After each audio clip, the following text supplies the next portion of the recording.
시편이 모두 5권으로 되어 있는데 오늘 낭독한 시편 42편으로 제2권이 시작되어서 72편으로 끝납니다. 제2권은 그러니까 모두 31편의 시로 이루어져 있습니다. 제1권에 나오는 41편의 시들은 거의가 다윗의 시라고 되어 있는데 제2권은 고라자손의 시 42편부터 49편까지 그리고 아삽의 시 50편 그런 다음에 다윗의 시가 51편부터 71편까지 나오고 마지막으로 솔로몬의 시 이렇게 넷으로 나뉩니다. 이 고라자손은 고라의 죄에 가담하지 않았던 레위인의 후손들로서 찬양대와 문지기로 봉사한 분들인데 여기서는 찬양대로 봉사한 분들을 가리킵니다.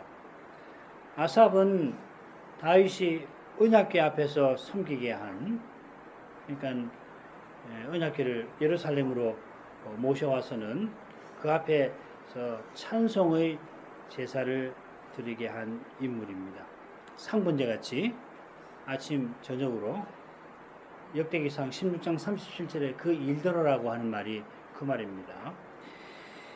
여기도 제2권에도 다윗의 시들이 21편이 나오고 특이한 점은 그의 아들 솔로몬의 시가 마지막에 한 편 나오는 사실입니다. 72편이 솔로몬의 시입니다만은 제2권 70편 끝을 보면은 이새의 아들 다윗의 기도가 필하다 이렇게 되어 있습니다. 자, 이런 내용들이 이 시편들을 어떻게 읽어야 하는지 중요한 내용이 됩니다. 그러나 우선은 우리가 각 시의 교훈을 깨닫는 데 힘쓸 겁니다. 줄거리 보시죠. 1절, 2절은 시인이 하나님을 찾기에 갈급한 내용입니다. 그리고 3, 4절은 시인의 슬픔이 나오는데 사람들이 이 조롱을 해서 하나님을 예비하는 일을 기억하는 겁니다. 여기 보면 내 하나님이 어디 있느냐 하는 표현이 나옵니다. 5절에 시인의 찬송이 나옵니다. 낭망하는 시인이 하나님을 바라보면서 찬송할 뜻을 밝힙니다. 6절부터 10절에는 다시 시인의 슬픔이 나오는데 아마 포로의 현실 같은데 그 현실에서 하나님을 구합니다. 원수들이 여기서도 내 하나님이 어디 있느냐 조롱합니다. 그리고 11절은 시인의 찬송입니다. 낭만하는 시인이 하나님을 바라며 찬송하는데 5절과 비슷하지요. 거의 비슷한데 한 표현 하나가 다를 겁니다. 성도님 여러분 한번 어떤 표현이 다른지 찾아보시기 바랍니다. 그러니까 이 시는 시인이 하나님을 간절히 찾는 내용에서 하나님을 바라며 찬송하는 데에서 끝납니다. 시의 처음 사슴이 시냇물을 찾기에 갈급함 같이 그리고 마지막 절 외우는 분이 참 많으신데 11절은 시의 중간에 나오는 5절과 거의 비슷합니다. 하나만 다르다고 그랬죠. 시인이 낭망하고 불안한 자기 영혼을 향하여 너는 하나님을 바라라 나는 하나님을 찬송하리로다 합니다. 시인의 영혼이 낭망하고 불안한 이유가 둘째, 넷째 단락에 나옵니다.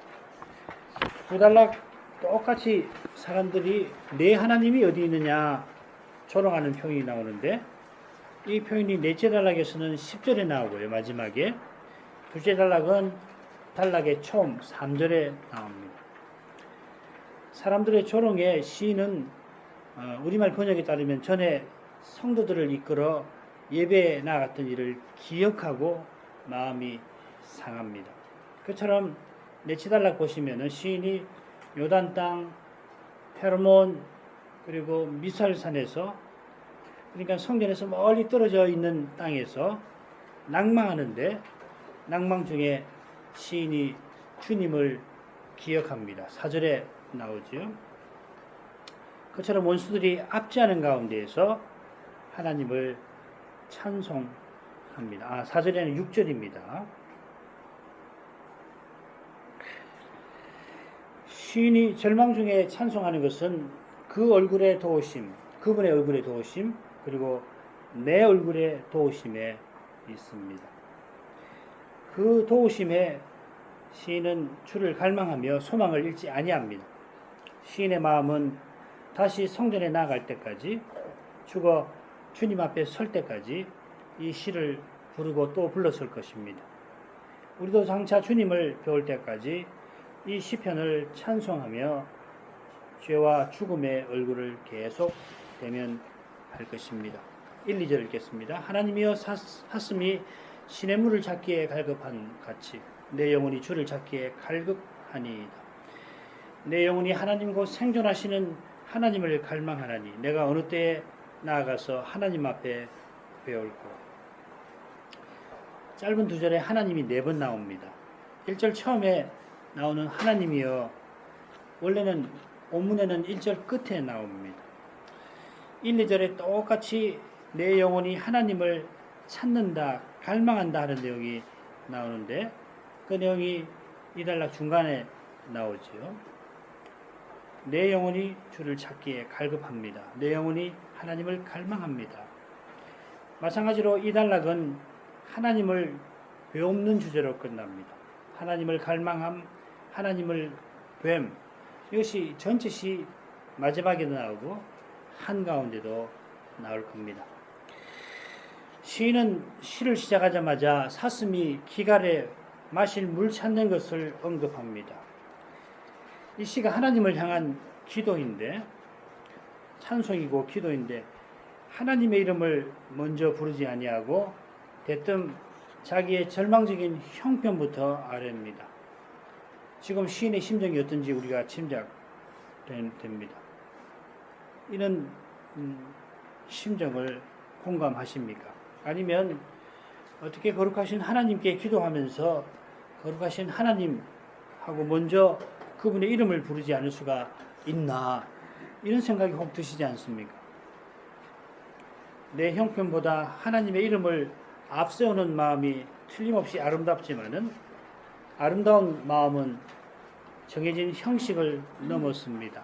아이가 부모님 도움이 절실해서 달려와서는 자기 형편을 먼저 이야기한다고 해서 어느 부모가 아이들어 먼저 아버지 부르지 않았다고 야단을 칠까요? 오히려 금방 아이의 마음을 헤아려서 아이를 도우려 할 것입니다. 더욱이 시인이 지금 하나님을 갈망합니다. 바로 이 태도가 참으로 기도하는 태도입니다. 하나님에게 나아감, 하나님을 가까이함, 하나님을 부름, 하나님을 구함, 하나님을 바람, 하나님을 기림, 이런 심정과 태도가 우리의 기도에서 중요합니다. 그처럼 하나님에게 나아갈 수 없는 자신, 하나님을 멀리했던 자신, 하나님을 깨닫지 못하는 자신, 하나님 대신 다른 것을 구하는 자기, 하나님 아닌 다른 것을 바라는 자기, 자기를 높이는 그 자기, 이런 자신을 겸손히 고백하는 마음이 기도에 빠질 수가 없습니다. 그런 마음과 태도가 있다면 이미 그리스도 이름으로 기도하고 있을 것입니다. 예수님 이름으로 기도합니다. 꼭 안 묻혀도 받으시는 기도일 것입니다. 입에서는 외마디 탄식이 흐를지라도, 심지어 뭘 구해야 할지 몰라서 침묵할지라도 참으로 기도하고 있을 것입니다. 사슴이 시냇물을 찾기에 갈급한 것은 건기의 시내가 다 말라버린, 심지어는 들의 풀마저 타버린 형편을 보여주는 것 같습니다. 요엘 1장 20절에 보면 이 요엘의 예언은 그저 비가 내리지 않아서 풀도 말라버리는 그런 현실이 아니라 하나님의 심판에 불이 붙어서 풀이 다 살라져버린 현실을 말합니다. 사슴이 시냇물 찾기에 갈급한 것은 우기의 비가 한꺼번에 내려서 시냇물이 잘 흐르다가 건기가 되면은 마른 골짜기로 변하는 팔레스타인 기후와 붙어 있긴 합니다. 그러나 시인의 형편은 시간이 지나면 다시 비가 내리는 자연현상과는 다릅니다. 여기 갈급하다라고 하는 말이 지금 이 시편 42편 그리고 요엘 2장 10절 이 두 군데밖에 20절밖에 나오질 않습니다. 이런 걸 보면 지금 시인의 간절한 심정은 하나님의 심판과 붙어 있습니다. 하나님의 심판 아래서 시인은 주를 갈급합니다. 괴로운 현실에서 벗어나기를 바라는 것이 아니라 주님을 뵙기를 간절히 바랍니다. 2절에도 이어집니다. 시인의 영혼이 하나님을 갈망합니다. 하나님이 시인의 영혼에게 생명입니다. 생존하시는 하나님도 좋습니다만 원문대로 하면 생명의 하나님 이렇게 되어 있습니다. 이게 나중에 가면 내 생명의 하나님 이렇게 표현이 될 겁니다. 시인은 하나님 없이 살지 않으려 합니다. 하나님을 뵙지 못하는 삶은 죽음입니다. 물론 지금 시인이 원수의 압제 아래서 괴롭습니다. 날마다 사는 게 아닙니다. 보면 원수들이 그냥 괴롭히는 게 아니라 종일 괴롭힙니다. 종일 조롱합니다. 그러나 시인의 영혼을 짓누르는 죽음은 하나님을 뵙지 못함, 하나님의 진노하심에 있습니다. 하나님의 진노, 하나님이 떠나심, 이것이 죽음입니다. 바로 이 사실 때문에 사람의 생명이 장구하지 못하는 것입니다. 모두가 죽는 것입니다. 게다가 우리의 모든 날이 일시간에 다하는 것입니다. 시인은 죽음의 현실에서 생명의 하나님을 갈구합니다. 생명의 하나님에게 나아가서 그분을 뵐 날을 갈구합니다. 하나님을 배울고 했는데 정확하게 번역하면 하나님의 얼굴을 배울고입니다. 이 표현은 4절에 암시되어 있듯이 성전에 나아가서 하나님을 예배하는 일을 가리킵니다. 특별히 하나님의 얼굴을 바랬는데 그 환한 얼굴빛을 간절히 바라는 심정을 읽어낼 수 있습니다. 제사장이 제사를 드리고 나면 제사장이 축복하는데 그 축복이 결국 하나님의 환한 얼굴에 관한 것입니다. 그 얼굴로 내게 비추사 은혜 베푸시기를 원하며 그 얼굴을 내게로 향하여 두사 평강 주시기를 원하노라. 이 복을 시인이 누리기를 간절히 바랍니다. 은혜로우신 하나님 가까이 해서 하나님 설하에서 평강을 맛보기를 바랍니다. 그러나 지금은 시인이 성전에 나갈 수 없는 처지입니다. 이 주제는 넷째 단락에서 우리가 자세히 살필 것입니다. 하나님이 심판하셔서 이스라엘이 지금 포로 잡혀가는 중인 것 같습니다. 이방인들이 내 하나님이 어디 있느냐고 조롱합니다. 이전처럼 상 먼저 드리는 시간에 기도를 드리려고 해도 이 사람들이 가만두지를 않습니다. 제사는 못 드리지만은 걸어가는 잡혀가는 마당이지만 시간은 알 수 있으니까 기도하려고 해도 그냥 두질 않습니다. 더욱이 하나님이 그 환한 얼굴을 이스라엘에게서 돌려버리셨습니다. 이스라엘의 죄가 너무도 심각하여서 하나님이 그 얼굴을 돌리시게 만들었습니다. 그런데도 시인이 기도합니다. 더욱이 시인이 하나님을 갈구합니다. 예배할 날을 간절히 기다립니다. 시인이 위대한 것입니다. 절망도 이기고 하나님의 진노도 견뎌낼 수 있는 인물이어서 기도하는 겁니다. 무엇이 이 시인들을 기도하게 만든 것입니까? 그 해답이 5절 11절에 나옵니다. 하나님의 도우심입니다. 하나님의 약속입니다.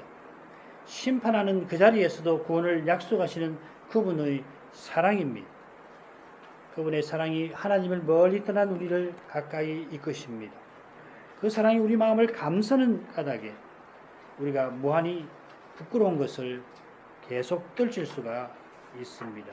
둘째 단락입니다. 사람들이 종일 나더러 하는 말이 내 하나님이 어디 있느냐 하니 내 눈물이 주야로 내 음식이 되었도다. 내가 전일 성의를 지키는 무리와 동행하여 기쁨과 찬송의 소리를 발하며 저희를 하나님의 집으로 인도하였더니 이제 이 일을 기억하고 내 마음이 상하는도다. 3절은 시인의 현재를 말하고 4절은 번역과 달리 미래를 그립니다. 시인은 지금 밤낮 울고 있습니다. 종일 사람들이 종일 조롱합니다. 조롱당하는 시인이 하루 종일 조롱당하는 시인이 그러나 미래를 바라봅니다. 번역을 좀 고쳐야 됩니다. 이 일들을 나 기억하리라 내 심정을 쏟아내며 이는 내가 성의를 지키는 무리와 동행하여 기쁨과 찬송의 소리를 바라며 저희를 하나님의 집으로 인도할 것임이라. 한글 개역 성경에 따르면은 사람들의 조롱에 시인이 눈물을 짓습니다만은 실은 시인이 눈물을 짓는데 눈물 짓는 시인을 사람들이 조롱합니다. 우리말은 이 번역을 좀 순서를 바꾸었어요. 앞서 살핀 대로 시인은 어느 때나 하나님을 배울고 하며 예배드리지 못하는 현실, 성전에 나가지 못하는 현실에 이미 슬퍼하고 있습니다. 하나님을 향한 간절한 마음은 낮에나 밤에나 슬퍼합니다. 그런 시인을 향하여서 사람들은 네 하나님이 어디 있느냐 조롱합니다. 사람들이 하나님을 조롱하는 그 사실에 시인의 마음은 더욱 아픕니다. 슬픔을 넘어 죽음을 맛봅니다. 하나님을 배우지 못해서 견딜 수 없는데 사람들의 조롱이 죽음의 고통을 안겨줍니다. 조롱하는 사람들에게 우리 하나님이 우리와 함께 하신다, 나와 함께 하신다 말할 수가 없습니다. 아무 말 하지 못하고 그저 눈물을 흘릴 뿐입니다. 그저 침묵하며 기도할 뿐입니다. 우리말 번역은 슬픔과 괴로움을 쏟아내는 마음에 아름다웠던 과거가 떠오르는 장면처럼 되어 있는데 그보다는 시인이 미래를 바라보는 장면입니다. 4절은 이 일들을 내가 기억하리라 하고 시작됩니다. 뭘 기억하냐면은 앞에 지금까지 살핀 내용이겠죠. 하나님의 징계를 받아 하나님을 예배할 수 없는 처지에서 사람들의 조롱을 듣는 일입니다. 실로 죽음 같은 부끄러운 현실을 시인이 외면하지 아니합니다. 주님이 내리시는 징계를 달게 받는 태도로 괴로움을 쏟아냅니다. 괴로움을 쏟아내는 절망은 복된 미래를 소망합니다. 이 쏟아낸다는 이 심정을 쏟아낸다고 번역했지만은 오히려 이 산산조각 나는 그런 시인의 모습을 그리고 있다. 그렇게 해석하는 주석가도 있는데 이 주석이 더 좋은 것 같아요. 그 미래는 시인이 절기를 지키는 무리, 곧 성도와 동행하며 찬송하고 하나님의 집으로 나아가는 것입니다. 지금 시인을 조롱하는 사람들이 만일 언약 백성이라면은 사람들이 조롱할 때 언약 백성들이 방관하고 있다면은 시인의 소망은 더욱 놀라운 것입니다. 홀로 버림받은 시인은 방관하는 백성과 함께 하나님께 나아갈 소망을 품는 것입니다. 가장 가까운 친구에게도 버림받은 주님이 십자가에서 동산에서 기도하며 이런 소망을 품으셨습니다. 십자가 지실 주님이 너희 원수를 사랑하고 너희를 핍박하는 자를 위하여 기도하라 하셨습니다. 핍박자 사울이 주님의 사랑을 깨닫고 같은 권면을 우리에게 베풉니다. 그처럼 그리스도의 영이 시인의 마음에 소망의 빛을 비춥니다. 오실 메시아를 바라는 그 믿음이 미래를 소망한 것입니다. 다시 오실 메시아를 바라는 우리의 믿음도 과연 그러합니다. 주님이 이미 해답으로 계심을 우리는 믿습니다. 소망은 믿음처럼 위로부터 주시는 선물입니다. 그 선물이 곧 원수를 사랑하는 거기에 있습니다. 5절 내 영혼아 내가 어찌하여 낭망하며 어찌하여 내 속에서 불안하여 하는고 너는 하나님을 바라라. 그 얼굴에 도우심을 인하여 내가 오히려 찬송하리로다.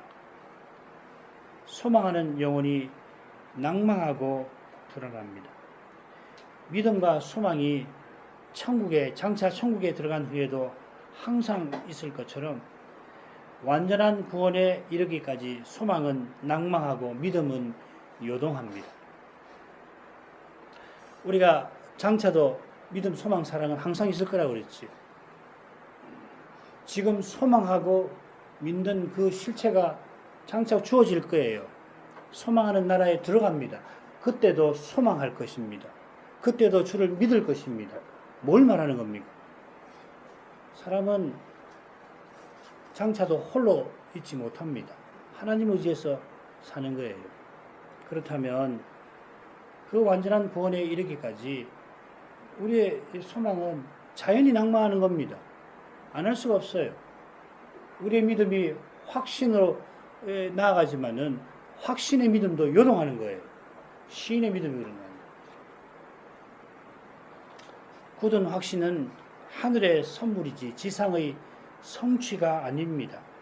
믿음은 반드시 불신의 도가니를 거쳐야 하고 절망의 현실을 거쳐서 소망은 순수해지는 것입니다.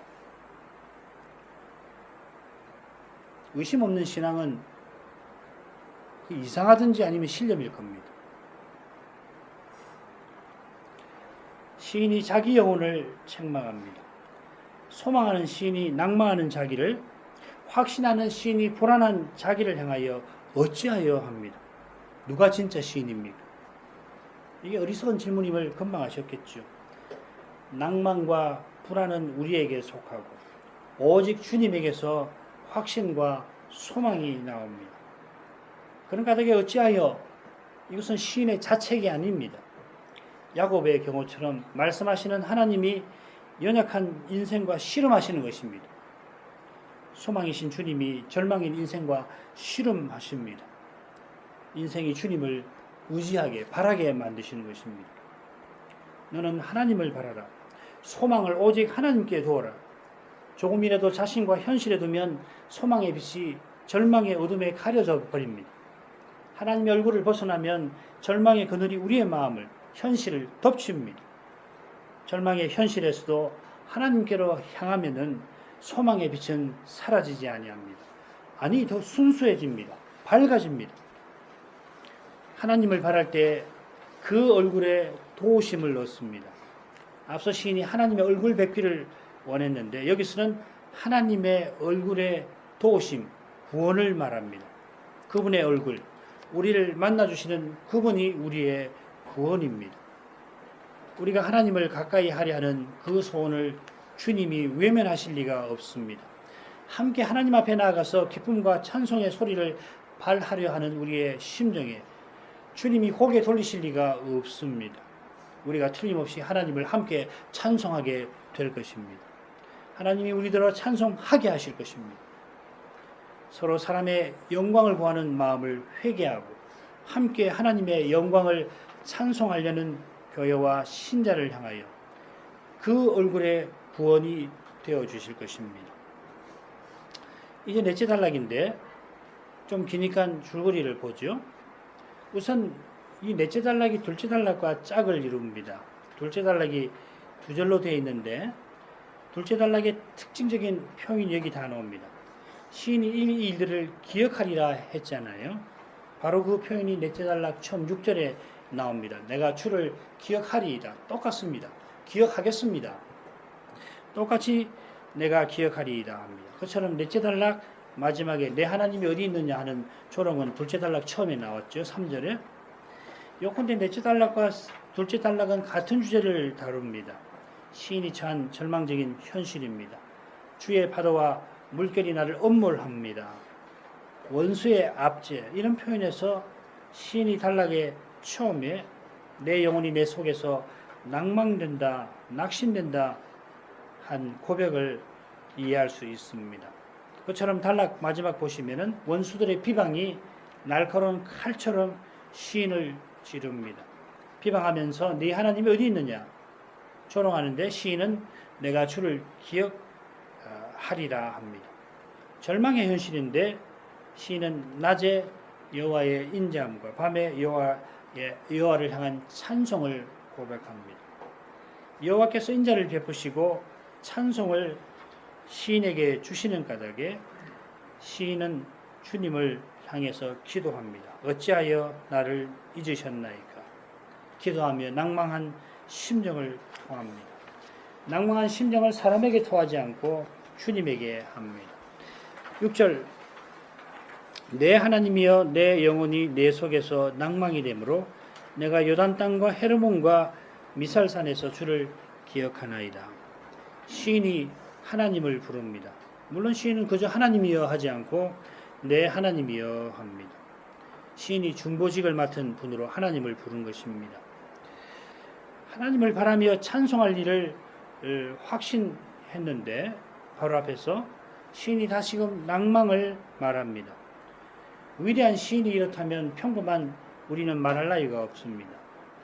우리의 연약함을 겸손히 고백하는 것이 옳지 자책하며 믿음의 강함을 드러내려 하지 않아야 합니다. 그것은 믿음보다 신념에 가깝습니다. 자신의 연약함에 부끄러움이 마음을 덮칩니다마는 그 부끄러움을 주님이 십자가에서 대신 담당해 주셨습니다. 그 주님을 바라보는 것이 마땅합니다. 주님이 연약한 나를 부끄러워 아니하십니다. 회개하는 나를 그분은 기뻐하십니다. 낭망하는 시인이 주를 기억합니다. 자기도 모르게 낭망이 찾아오듯이 주를 기억하려는 심정이 일어나는 것입니다. 시인이 주를 기억하리이다 합니다.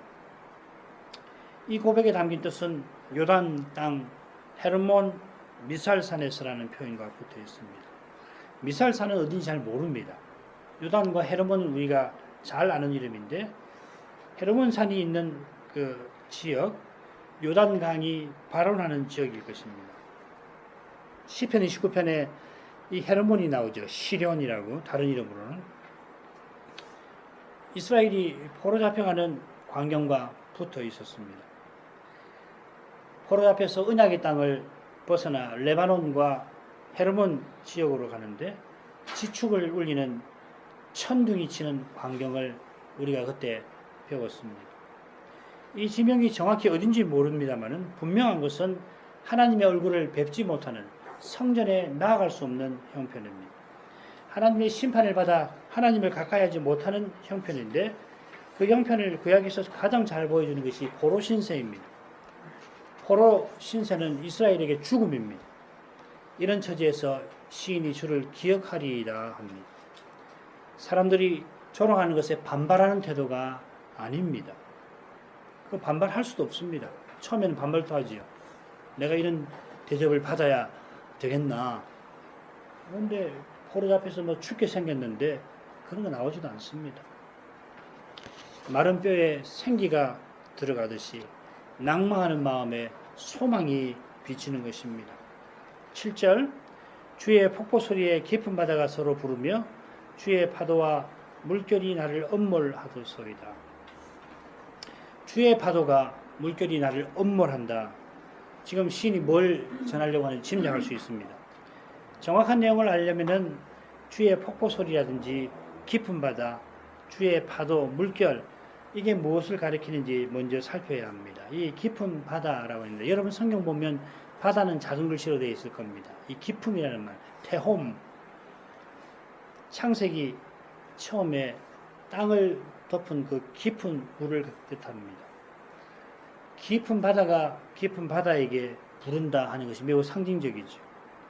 깊은 바다가 하나가 아니고 우리는 바다가 하나라고 생각했는데 여럿이 있어가지고 게다가 서로 부릅니다. 그처럼 폭포 소리에 바다가 요란하게 된다면은 주의 폭포라고 한 것처럼 이 세상에 없는 그런 것일 겁니다. 마찬가지로 시인을 엄몰하는 주의 파도, 물결은 주의 심판을 가리킵니다. 주의 심판이 폭포 소리, 깊은 바다, 주의 파도, 물결로 표현된 겁니다. 어떤 분들은 헤르몬산에 큰 폭포가 있고 그리고 그 폭포와 요단 강물이 서로 연결되어 있다고 설명하기도 합니다만은 시인의 심상을 알기는 어렵습니다. 흥미로운 점은 시인이 자기의 처지를 처음에는 물을 찾는 사슴에 비유했는데 여기서는 거대한 파도가 덮치는 모습에 비유를 한다는 겁니다. 구원이신 하나님, 생수이신 하나님, 심판하시는 하나님이 대조되어 있습니다. 이런 점을 고려한다면 7절에서 시인이 그려내는 것은 하나님의 심판으로 이방에 멸망당한 포로 잡혀가는 이스라엘의 형편으로 보입니다. 그 형편이 천둥치며 쏟아지는 물기둥에 깊은 바다들이 출렁이며 일어나서 큰 파도가 물결이 밀어닥치는 그러한 이미지로 그려져 있습니다. 8절 가겠습니다.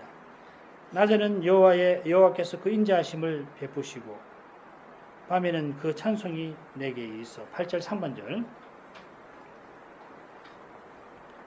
낭망하는 시인이 주를 기억하겠다 아뢰더니 다시 주의 심판의 죽게 된 처지를 고했는데 또다시 주의 인자심, 주를 향한 찬송을 아뢰입니다. 둘째 단락에도 밤과 낮 찬송의 주제가 3절 4절에 나왔지요. 그처럼 시인은 밤에도 낮에도 눈물 짙은 현실에서 장차 찬송할 일을 확신하였습니다. 여기서도 주의 파도가 자기를 덮치는 현실에서 비슷한 확신을 표시한 겁니다. 번역을 고칩니다. 낮에는 여호와께서 그분의 인자하심을 명하실 것이고 밤에는 그분의 찬송이 내게 있을 것입니다. 눈에 띄는 것이 명하실 것이다 하는 표현입니다. 명하신다는 표현은 여호와 하나님이 친히 언약을 이루시고 약속하신 복을 틀림없이 주신다는 그 사실을 생생히 드러냅니다. 그 사실이 있어 인생이 하나님을 찬송할 수 있습니다. 하나님이 인자하심을 명하시는 것처럼 우리들로 찬송하라 하십니다. 찬송하라 하시는 주님은 찬송할 수 있게 하시는 것입니다. 찬송을 우리 입에 두시는 것입니다. 그처럼 하나님이 친히 우리의 형편을 바꾸어 주셔서 우리들과 함께 찬송할 수 있게 하실 것입니다. 그때까지 인생은 간절히 주의 이름을 부를 것입니다. 생명의 하나님께 기도하리로다. 내 반석이신 하나님께 말하기를 어찌하여 나를 잊으셨나이까. 내가 어찌하여 원수의 압제로 인하여 슬프게 다니나이까 하리로다. 내 생명의 하나님께 드리는 기도라 하고서 시인이 내 반석이신 하나님께 아뢰리라 합니다. 하나님의 성호가 눈에 띕니다. 시의 처음에 생명의 하나님이 나왔는데 여기서는 내 생명의 하나님이라 고백합니다. 시인의 고백은 시인의 형편과 신비하게 붙어 있습니다. 하나님이 시인을 잊어버린 현실인데 어찌하여 나를 잊으셨나이까 이렇게 토로하는 현실인데 시인은 하나님을 기억할 것이라 합니다. 시인이 원수의 압제로 큰 슬픔 아래 있는데 하나님을 찬송할 날을 확신합니다. 여기에 믿음의 신비가 있고 하나님의 거룩한 사랑이 드러납니다. 이 거룩한 사랑에 우리의 믿음이 있습니다. 이 사랑이 어려운 현실에서 연약한 우리를 굳게 붙듭니다.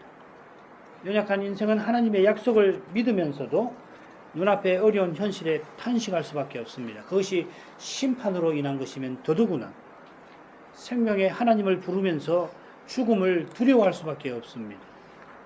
그러나 하나님의 사랑이 연약한 우리를 붙드시는 그 사실 때문에 우리의 탄식이 허망하지 않습니다. 우리의 두려움이 헛되지 않습니다.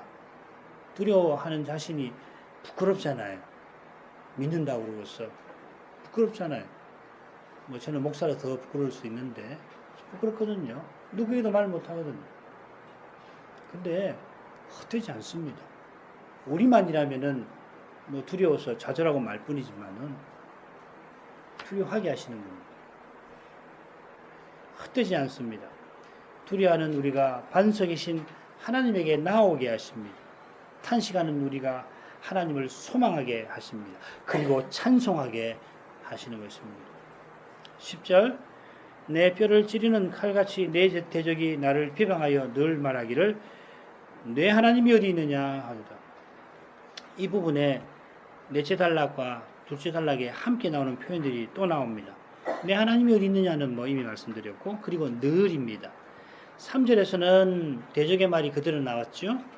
여기 늘이란 말하고 3절의 종이라고 똑같은 말입니다. 같은 말을 번역만 달리 하였습니다. 이런 정교한 표현법을 통하여서 3절의 사람들이 시인의 대적임을 알 수 있습니다. 그들이 시인을 비방하며 죽음의 고통을 그에게 안겨줍니다. 내 뼈를 찌르는 칼같이 했는데 죽음의 고통을 안겨주는 것을 가리킵니다. 시인이 죽음의 고통을 느끼는 것은 그들이 종일 떠버리는 말 때문입니다. 네 하나님이 어디 있느냐? 그들이 보기에 하나님이 아니 계신 것 같을 정도로 시인은 하나님께 버림받은 처지입니다. 그런 처지에서 하나님의 얼굴을 뵙기를 간절히 바랍니다마는 현실을 볼 때는 저절로 낭망됩니다. 영영 하나님께 버림받은 것 아닐까 두려움이 마음을 덮칩니다. 그런데 대적들이 시인의 믿음을 뒤흔듭니다. 얼마나 지독한지 종일 그렇게 합니다. 사람의 힘으로는 버틸 재간이 없습니다. 그런데 시인이 소망을 잃지 않습니다. 찬송할 심령을 더욱 품습니다. 11절 내 영혼아 네가 어찌하여 낭망하며 어찌하여 내 속에서 불안하여 하는가. 너는 하나님을 바라나. 나는 내 얼굴을 도우시는 내 하나님을 오히려 찬송하리로다. 어찌하여? 이건 약간 사람에게서 나오는 말 아닙니다. 보는 것으로 행하는 사람에게서 나올 수 없는 말입니다. 보는 것으로 행하면 어려운 때에 어찌하여 내 처지가 이 모양인가 할 수밖에 없습니다.